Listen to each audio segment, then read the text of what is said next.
Hey! Nikita Koloff, the Russian Nightmare!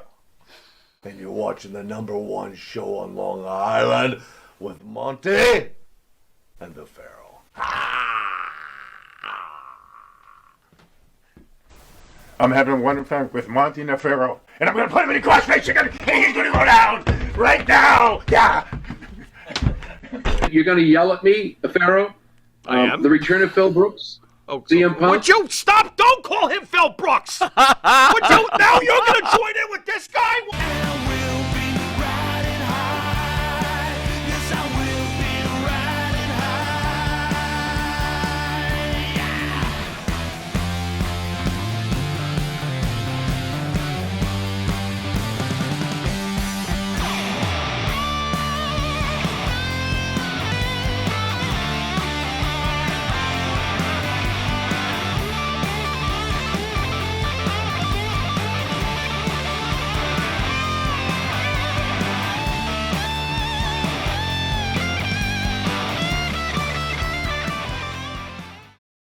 All right, welcome back to Long Island's #1 pro wrestler broadcast, Monty the Pharaoh, produced here out of Indie Music TV in Long Island, New York. We are here with John Cena Sr. Mr. Cena, thank you for joining Long Island's #1 pro wrestling broadcast, sir. Well, thank you for allowing me to come on. It's a pleasure. I've been looking forward to this. And so have we. It's an honor, and thank you so much. Same here, my friends. Mr. Cena, I got to say, first of all, what a gentleman you are. To say that it's impressive that you have come on the show is really not saying it at all. You are the greatest sport I have probably ever come across. So thank you very much for coming on. Thank you. You're welcome, my friend, and thank you again. So, John, we lost 12 Marines and 1 Navy serviceman today in the airport in an act of terrorism. We'd like to hear your thoughts about this situation. Well, I guess I feel the same way as the Pharaoh does. You know, there reaches a point where you just can't say bye. The evacuation should have been handled a lot better, a lot better. I mean, I'm just a regular guy, and my thought would be, why not leave my troops there? Why not take out all my armor, my bullets, my guns, get all my people and the Afghans to safety, and then only then, remove my troops. Unfortunately, it was done, if I may, backwards. And now, as the Pharaoh said, the price is about to be paid. And I don't care what anybody says. We're going to hunt down, we're going to get you, we're going to do this. It's only the beginning. Only the beginning. And let's hope that it doesn't get any further than where it's at. But I fear for the worst. So what are your viewpoints on my take on the world is so upside down at this point, but all the fame goes to some kid who just sits there crying, not a kid, a grown man, crying because some $1 million wrestler decided to come out of retirement. What are your thoughts on that? A little imbalanced. You got to explain that to me. Well, what do you mean? CM Punk came back this week, and I'm a huge fan. I saw that. Yeah, I'm a huge fan, and Mike always busts my balls because he's not. But matter of fact, he's a huge John Cena fan, and I'm a huge CM Punk fan. So when Punk came back, and it's been 7 long years, they showed a fan, and he was crying. And I knew right away this fan was in big trouble with my partner. A grown man. Yeah. Any thoughts on grown men crying over the return of pro wrestlers? Why not? Let me say this, guys. I don't know if you're at WrestleMania when The Undertaker lost. Yes. Yeah, I was there. I was there. Nice. I looked around me, and I saw grown men with tears in their eyes. Wow. You know, I saw women weeping. You know, it's my own personal thing. That streak never should have ended. Never. Interesting. Bill Moody, Paul Bearer, and I used to talk about that all the time. Really? If there was ever a streak that should never have ended, that's one. If all places to end that streak, it never should have been WrestleMania. When you see a grown man cry at the return of a wrestler, we all have an experience in life, different emotions, and react differently to other things. When I do, I like to do radio programs, and I'm a part of a group. We do readings, and when you come to a real a sympathetic part or a heartstring part, you know what I always find? Some people laugh. And it's not because they think it's funny. They don't want to cry.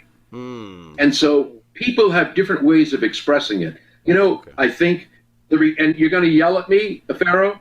I am. The return of Phil Brooks? CM Punk? Would you stop? Don't call him Phil Brooks. Would you? Now you're going to join in with this guy? What, did he deliver your mail this week? I am. Thank you, Phil. This is terrible. Go on. But go on. I think CM Punk, you know, I had a chance to meet him. Nice. I was backstage with him when I did WWE Raw. And I'll tell you, he's a great human being. He loves the business. And, you know, he made it very clear it's not about the money. It's got to be right. I've got to love what I'm doing. I think it's a good gesture. And again, fans react differently to situations. So, you know, you may become so emotional that you don't even know that you're releasing those tears. Interesting. So it could be joy. It's not sadness. It's happiness. And so why begrudge anybody for expressing their feelings over something that they consider to be enjoyable, to be real, to be entertaining? I don't believe anybody should do that. I think what we need to do is maybe look in the mirror first, then turn around and look at that grown man for the return of CM Punk. There we go. There we go. You know, was I happy to see him back? Yes. He did the same thing he did in WWE with the pipe bomb situation. Will he be a draw? That remains to be seen. Daniel Bryan's coming in. I hope and pray Bray Wyatt comes in. That was a tremendous loss to the WWE. But people respond differently to situations. What is Vince thinking lately with Bray Wyatt being gone and Daniel Bryan being gone and now CM Punk, the missed opportunity to bring him back to Vince's company with all the history and the bad blood and how they could have played off it with reality and they could have blurred the lines and it would have been amazing. What are they thinking? Can you help me out here? Vince has got me confused. I don't think it's Vince alone. I think, you know, I think the world of Vince McMahon. He's a real decent, good human being, a great human being. Awesome. I can't help it. You know, WWE was very kind to me. They're a family to me. I just look at this and I'm saying we're cutting costs. For what reason? Why are you taking your best Braun Strowman? Right. They built him up to be the biggest giant in the world and turned him into a comedic idiot. Right. Bray Wyatt. When I was in the back with Bray Wyatt, I had a chance to sit and chat with him. And I'm a nobody. Let's get that straight. I'm no superstar, no hero. I'm just John Cena Sr., Johnny Fabulous. I have a great time doing it. And I said to Bray Wyatt, I said, you know what? You have the best gimmick going right now in WWE. If anybody should have beat The Undertaker at WrestleMania, it should have been Wyatt. And the way that should have been done, he defeated him. The Undertaker sank into the middle of the ring. Smoke goes up. Wyatt grabs the urn, says, I've got the whole world in my hands. Nice. Lightning strikes. Nice. The Undertaker comes on and says, I will not rest in peace. What a storyline. I like it. What a storyline. Because he really didn't lose, you see? And then they take Daniel Bryan, who his contract was up, so he left on his own. He chose not to renew. Maybe it was a money question. Maybe he felt he wasn't being used right. Braun Strowman, I can't figure that one out. I can't figure out Bray Wyatt. I can't figure out some of these guys from NXT that are being let go. It's just inconceivable. And people that are saying, you know, AEW, who regardless of what anybody says, and I'll go toe-to-toe, they are competition. They are. There's no question that when you watch AEW, you're watching professional wrestling. No doubt. No big gimmick storylines, no 2-week title holds. Right. You know, the thing with Reigns and Cena, that went a whole month. Yippee, that was great. Right. Now Brock Lesnar's back. Come on. Right. You know where I'm going with this? Yes, absolutely. So, absolutely. I just don't get it. And now Khan, who is the president there, seems to say when he was asked, is WWE for sale? I guess his retort was, no, we're not for sale, but whatever's good for business. And so if you notice the people that are being let go are those individuals that were money people. Now, the other thing is, I hear, well, the writing staff doesn't know what to do with them. Wait a minute. You know what? I'll bet you if the three of us sat down, we'd write a show that would probably blow them off the map. Agreed. So it's a case of having writers who never experienced professional wrestling. Why do you have a comedian in there writing wrestling? Agreed. Why do you not have people in that back room writing storylines that are meaningful, that have a series? Look at Bobby Lashley, great storyline. Roman Reigns, who I was not a fan of, but they did the right thing. They turned him heel and gave him one of the best mouthpieces in the world, Paul Heyman. See how it's working? But who's he going to face now? Right. Brock Lesnar all over again? Right. No, I'm sorry. Right. Do you think Vince McMahon, like the president, has lost his fastball? Shouldn't he be ceremonial at this point? Ooh. No. I will tell you this about Vince McMahon. That man probably gets 2 hours a night sleep.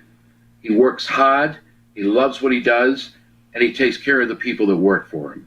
I remember when I got that kick in the head from Randy Orton, I was back and they were stitching me up a little bit. And I remember Vince standing at the door with his jacket in his hand, with his head down, just looking at me going, and now I'm going to make you chuckle. Johnny Ace, John Laurinaitis, walks by me and goes, well, I think we ought to at least clean the jacket and shirt. Oh, okay, whatever you say. But Vince is a genius in this business. I think what's happening is now, when you cook, or I make wine, you can see my wine gimmicks in the back. I make beer. I make it myself.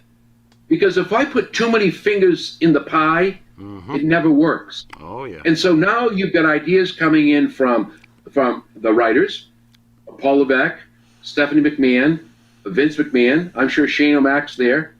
And Vince, he has reached a point in life where he's become very, very successful. He will always love that product. I joke once in a while, I say, when Vince goes home, when he passes away, they'll probably have to take the cell phone out of his pocket because he'll find a way to answer it. He's just that dedicated to this business. So I don't think Vince McMahon should take a back seat. I think it's wrong for people to blame Vince McMahon for what they see. It's only the circle. And sometimes you get overridden. Even though, I will tell you this, having been there, having worked there, what he says goes. But that doesn't mean he's not open. That doesn't mean he won't listen. So I think you're wrong to say it's Vince's fault. Right. I think there's a lot of situations that need to be addressed there. John, your son's done so much for the fans with his Make-A-Wish charity. He's a legend. But as a father, what did you do to instill that kind of a humanity and empathy in him? I have 5 sons. Okay. All 5 of my sons are champions. I raised my boys the way I was raised. I come from an Italian family. We grew up with love, we grew up with caring, and we grew up helping others, working to make sure others had what we didn't have. What does everybody hate? Somebody who's rich, somebody who demeans those who don't have, makes fun of people, puts their guy over, and so who would we call this guy? Johnny Cash? That's not going to work. Johnny Money? No. I said, whatever it is, it's got to be Fabulous. Johnny Fabulous was born. And from there on in, it became Johnny Fabulous. And then when I went to the WWE for that stint with Randy Orton and Edge, that became John Cena Sr. Who was your favorite wrestler growing up? Was there a Hulk Hogan? For me, it's Hulk Hogan. No. Brother, let me tell you something, brother. I'm not really into that stuff, brother. I'll tell you who my favorite wrestler was. Bruno Sammartino. Okay. That man was amazing. You had Pedro Morales, another great, outstanding athlete. You had the Wolfman. We had people and characters in those days. Love the Wolfman. We got a Wolfman shout out. Nice. Yep, they were believable. And those are the people that I followed. I remember one night I was at the Boston Garden. I was working, going through school, going through college, and I was writing the sports column on professional wrestling. And so I would get free tickets if I wrote the column. Well, the night that Bruno Sammartino lost, they were actually smashing chairs. And Larry Zbyszko, another good friend, told me that when the situations happened with Bruno Sammartino, they actually had to bring him into Boston Garden in the trunk of a car. They tipped the car over. Oh, it was crazy, crazy. So those are some of the guys that I look up to. Strongbow is another man that you can't help but like. He only had one move. Tomahawk chop, that was it. Did I like any bad guys? Yeah, heels, like the Yeah, Greg, I did. the I Greg know. Valentines, the Magnificent Moroccos. Where's Roddy Piper? Anybody like that? I know what a heel is because Johnny Fabulous is a heel. Yeah. You know, I'm going to tell you something, Pharaoh, and it goes like this. I'm not going to hand you a hand and give you a kiss. I'm going to tell you this. It's quite the deal. You're looking at Fabo, son, and I'm a friggin' heel. So I'm going to tell you the guys that I like best. Sit back, son, and listen to the rest. Sitting back. So here it is. The guys that I like. Classy, Freddie Blassie. Nice. I did a lot of shows, God rest his soul, with Captain Lou Albano. Excellent. Often imitated, but never duplicated. Never. I could, I look at some of the guys out there. Stan Stasiak Ooh. with his heart punch. Some of those guys I enjoyed. I enjoyed watching them. They were believable. You didn't hate them. Sometimes you were sad they lost and the way they lost. Greg Valentine. Ah, Good. That's Pharaoh's favorite. that's my Valentine. all-time favorite, Greg Valentine. Let me tell you, he is a great, great person. Oh. Hello, Greg. The Dream Team. What'd you think about the Dream Team? Ooh. Was it really a dream? Oh, no. To me, they were. So let me ask you, John. The return of John Cena, Brock Lesnar, Becky Lynch, and Phil Brooks. See, Which, in your opinion, was the most impressive on the return? Wow. Wow. I think the deal with Becky, the way she left, the way she came back, a squash in 3 minutes, sorry. I'll tell you who impressed me was Edge. He has not lost it. No. The Brood, him and Rollins put on one hell of a match. I thought it would be the best match of the night. I agree. I was so impressed by that. And Adam Copeland, if I may use his name, Sure. is probably one of the best. I worked with him. He's a great guy, a great professional wrestler. I remember when John and he were in Canada, I was there, and they had the table stacked up. John was on the ladder, and he had Edge on his shoulders for the FU then. And I saw John shake his head, and you could hear Edge say, now. And when Edge went through those tables, was knocked out, and Edge's mother was behind me, and all I could hear was, oh, my God. But there's a tremendous athlete. I think the return of Cena was good. I think it was well done. Excellent. I just think WWE should have put a swerve in there. The last night on SmackDown, when I said, well, there's a chance. We're going to have a 17-time world champion. And then as soon as Roman Reigns extended his hand, and this is what I mean about storylines and writers, I don't get it. He extends his hand and said, I'll tell you what, I'll do one better. If I lose, I'll leave WWE. Right. Come on, guys. Right. It's a loss. Yeah. What I would have done? Agreed. That's what I thought. Agreed. Well, I didn't like it. What's the point of watching the show? Tell me that. I don't understand. Yep. I don't mind paying money, but if I can come to the end before you. Right. And then I was watching and I said to somebody, you know what? I'm going to put $10 on the table right now. Lesnar's coming out. No way. All right. What happened after Cena took the beat down? Yep. There it is. See, I think what should have happened was Cena should have won that. That would have been the swerve. Paul Heyman would have intervened and said, hold it. There was no contract, nothing in writing. He doesn't leave the WWE. As a matter of fact, tomorrow night or at Madison Square Garden, there'll be a rematch. Interesting. Let Rance have it back. I mean, I don't care what's going to happen. Brock Lesnar's going to go in now. We're going to have the same old thing all over again. And people are going to complain all over again. We've got a part-time champion. Unless the deal is, who does Roman Reigns really have left to fight? He's just going to keep going through these older stars, and he's just going to beat each one? It's beginning to not make sense anymore. Interesting. So I think that they should have had a swerve in there. Oddly enough, I thought that it was all great theater anyway. Is there something wrong with me? Because I did think the same things you did, and I do agree with what you just said. But yet somehow, maybe it's to the credit of your son, of to Roman, of to Brock, of to Paul. That was great theater. Yep. I loved it, and I'm actually very intrigued to see what happens between Paul, Brock, who he was an advocate for, and Roman. This is very interesting to me. So to me, there is something here, but yes, I agree they're re-exploring the Lesnar thing. John, while I got you, I have to ask you, because I don't know when we'll speak again. I'm asking for your opinion. Will we ever see the day that John Cena is a heel? Because there are Roman Reigns for years, they wanted Roman to be a heel. Roman became a heel, and he felt reborn, he felt fresh. There is people out there that want to see John turn heel. Do you think, your opinion, will it ever happen? Is there any chance? There was a point in time where Cena had all the gear ready for a heel turn. Really? And that never happened. Wow. In my personal opinion, and I'm like I say, I don't know any more than you do. Okay. I watch, I listen, and I try to analyze. I don't think you'll ever see Cena turn heel.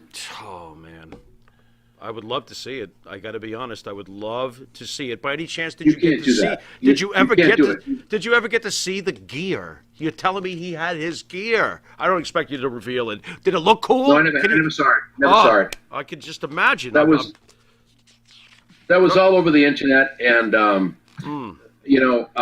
I think the reason you can't do it with Cena, look at his affiliation with Make-A-Wish. Right. I mean, look at what he does out there for beyond Make-A-Wish, and I don't think people see the other things that he does. Understood. Beyond that. Understood. Helping people out. John is a great philanthropist, and he likes to help. So to turn him heel, I think it would destroy years and years of what WWE and John Cena and the organization have worked to create. So I personally, and again, I reiterate, I cannot tell you anything because I don't know. But I'm saying I don't ever expect to see it. And now I'm going to really slap one down.